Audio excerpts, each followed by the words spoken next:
is about deception. Okay. The book of Luke, chapter 13, verse 32. Read it.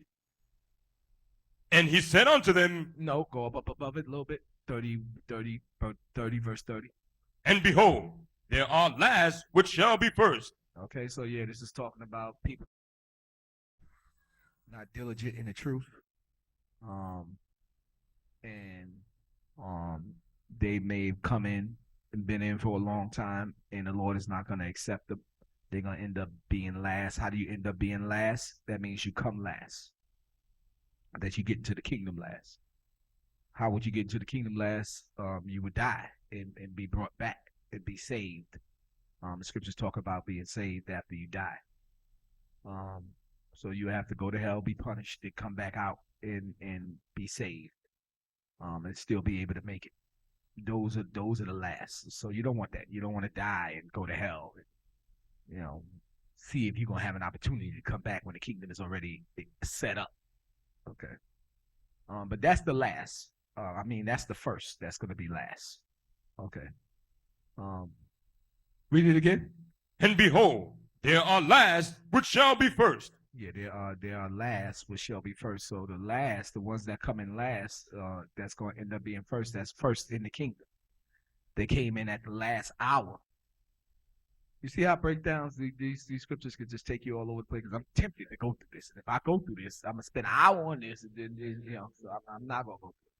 But yeah, I can't. This is gonna take too much time. But it's something that came in at the last hour. Is what the Lord is saying there. And they wasn't there for that long, but they was diligent. They came in and they was diligent. They ain't been there for as many years as everybody else. But when they did come in, and forever, however amount of years that they was there, this is what Christ called the last hour. And that whole time, they was diligent. Okay, I'm gonna see. Let me just go to Matthew. Hold that and go to Matthew chapter 20.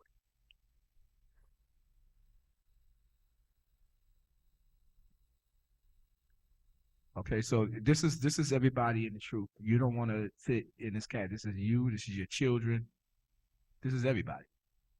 This is your mother. Everybody that's in the truth. You don't want to fit in this category. Okay, you want to do what you're supposed to do. You want to be diligent.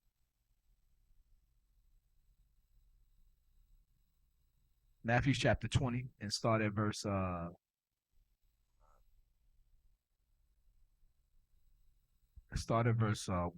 See, I be try not to do this. Okay. All right, Matthew chapter 20, verse 1. Read it. For the kingdom of heaven is like unto a man that is an householder. Okay, notice what it mentioned. It mentioned the kingdom. Okay, so this is talking about the kingdom of heaven. It's talking about getting into the kingdom of heaven, being in the kingdom of heaven. Okay, and it's like a man that is a householder. Okay, that means he's in charge of the house. This man is in charge of the house. Okay, read on. He's in charge. This man is in charge of the kingdom. Who's the man that's in charge of the kingdom? Yeah, Jesus Christ. Who's the one that opens up the door to, and let you in? Jesus Christ. Okay, everybody say Peter's at the gate to the kingdom. Okay, Jesus Christ. Okay, he's in charge of the kingdom. So he's basically letting you know how you're going to get into the kingdom. That's what this is about. Okay, read on. Which went out early in the morning to hire laborers into his vineyard. Okay, he said you want to know how to get into the kingdom. Faith without works is dead. Okay, you can't just believe.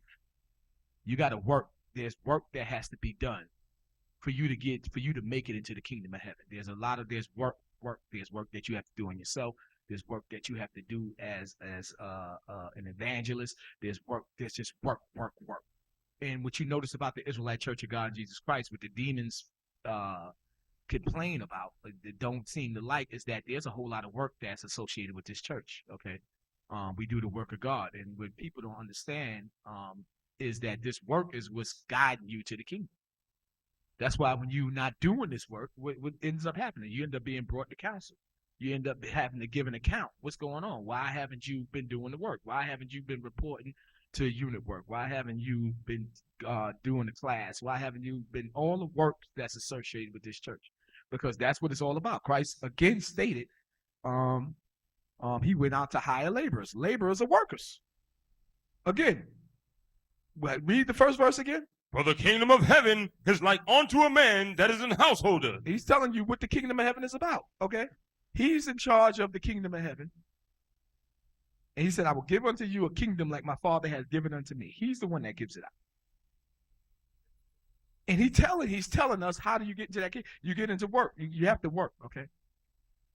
You got the Young Men's Academy for the young men. You got the Young Women's Academy for the young women. You got the DOZ for the sisters. And then you got the Hebrew Academy for the men. And you got the ranks, okay, for the women and the men. Okay, in the Bible, there's ranks for women and men. Okay, and all of that exists within the Israelite Church of God, Jesus Christ. You ain't gonna have no sister coming up here talking about this. This is Bishop Martha. Okay, ain't gonna never happen. Okay. Bishop Martha. This is a transvestite. What the hell? Because that's outside of the order. Okay. But does that mean that there was nothing that the sisters did? They didn't teach the congregation. That's clearly, the Lord clearly specified that through the Apostle Paul, that's not what was supposed to be done. The Lord got the men to do that. It's not a sexist situation. It's based upon gender. Women go through things that will cause them to not be consistent. Okay, in the work. Okay, they cannot consistently just continually do the work because they have to remain out because of the uncleanness. Okay, so it's common sense. Okay, but they're still that don't mean that they can't teach. Okay, they still can teach. They just can't teach congregations. Okay? You had Aquila and Priscilla, which was a husband and wife couple that was teaching. Okay. So that's just ridiculous. But you got elect ladies, you got holy women. That's ranks within the scriptures. Okay. Then you got the rank within among the men. So there's ranks for women and men. Okay. And in order for a sister to get to the rank, why am I spending time on that? You got to go through the DOZ. Okay. There's something in the Bible called the straight gate. Okay. You got sisters walking around not in the DOZ. Okay. And shame on you. Okay. Because again, how you think you're going to get into the kingdom of heaven without adding some works? Okay. So that DOZ is the beginning of the work. Okay. Then based upon your training in the DOZ is how you get selected now. You get selected to become an elect lady to start adding those works so you can enter into that kingdom. But you got some sisters walking around not even in the DOZ. You know, I be hearing from sisters. I be like, "Yeah, you heard this." Sister be like, "You how did you do on the test in the DOZ?" And then one sister be like, "Well, I'm not in the DOZ." You be like, "You not in the DOZ?" Be shocked. Like, what you mean you not in it? What you mean you not in the DOZ? Like, what? How you a daughter of Zion and you not in the DOZ? Are you a daughter of Zion? Or you the daughter of the lion? Okay, you're the daughter of a lion. Right?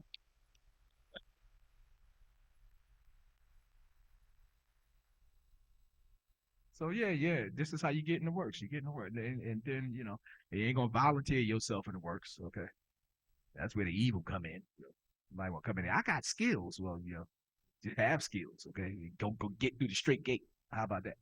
Let's see if them skills will cause you to get on that elevator in the straight gate. What level you ended up on with all those skills? Okay.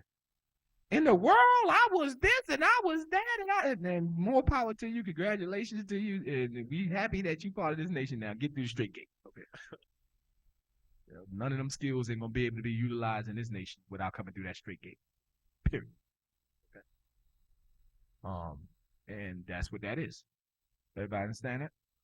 You don't volunteer. I don't care if you work for the biggest designer in the world. I don't care if you sold the arm chip upon pillows. I don't care what you did. Okay, you ain't gonna end up in the sewing department. Okay, nope. Get to the deals. How about that? I don't care if you know how to damn take a bald head, man, and put a weave on it. Okay, I don't care. Yeah. You got all kind of skills. You attach it here to stuff to skin. Like, okay, yo, get in the DOZ, okay? I don't care if you've been on Food Network and you've done beat Bobby Flay, okay? You ain't gonna end up in the kitchen. Not gonna end up in it. You're gonna have to go through the straight gate, okay? That's how that works. This is how that works. Okay. Go back to it, read it again, Matthew chapter 20, verse 1.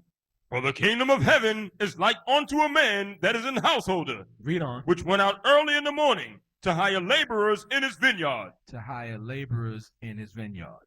Okay. So what is the kingdom of heaven about? What is Christ looking for? What is he looking for to be in the kingdom of heaven? Laborers. Workers. Okay. Working towards what? Working towards his agenda. Okay. Okay. His agenda. Everybody got that? Read on. And when he had agreed with the laborers for a penny a day, he sent them. Agreed for the laborers for a penny a day. Now, what that means is that he expected them. They was expected to realize that he would give them their daily bread. They would depend on him for that. They are not to worry about anything else. Because this one of those things. Worrying about other things is what can take you out of the work. I'm not going to go to it. Matthew chapter 13 talks about the cares of this world and the deceitfulness of riches, the ones that got the word that was sold among dons, and it caused them to be unfruitful because they went after the things in the world rather than going after the things that Christ said that he was supposed to be coming. So agreed with them for a penny a day, meaning he said, I will sustain you. I will take care of you. I will give you your daily bread. Take no thought for tomorrow will take thought. That's what that's going into. Or everybody that comes into the truth, yeah, we got to pick up our cross. We got to follow Christ. But the Lord is saying you got to have faith because even before you came into the truth, he was the one that was still sustaining you. So don't be sitting up there thinking and using other reasons not to do this work. There is no reasons to do this work. So that's why I said agree for them for a penny a day, meaning he would give them their daily bread.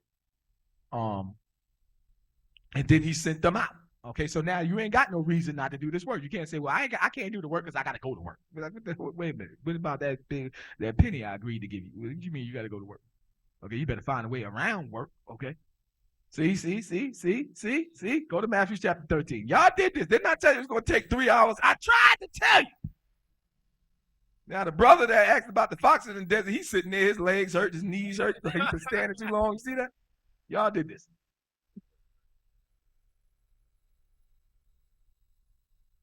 Our prayer gonna come and go, and we still gonna be here with the foxes in the desert. All because of y'all. Matthew chapter 13. I done ran out of, find that for me in Matthew 13.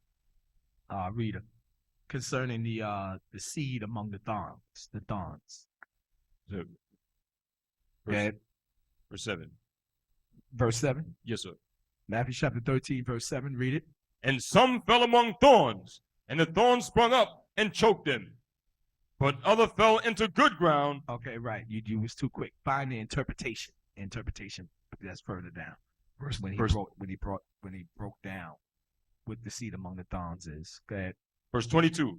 Verse 22.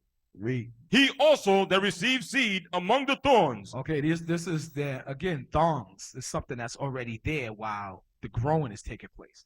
So it's in a way of the growth.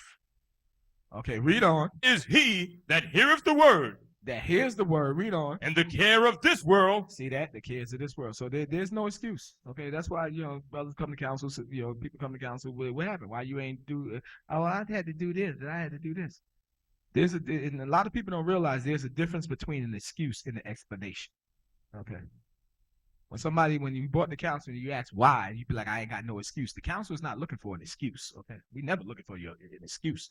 We looking for an explanation. The explanation is the reason, a logical reason, that was the cause of some incident, whatever happened. That's what the explanation is. An excuse is you making up something as the reason. Okay. We're not looking for that.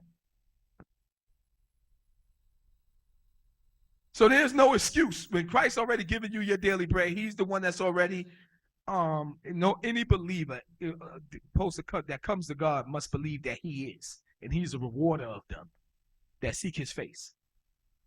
So now, if you a believer and you believe that, how you going to use things as an excuse not to do God's work? It doesn't even make any sense. If the Lord putting you out, if he putting you out to do this work, obviously he's going to make a way for you to get that done. So where's the faith at?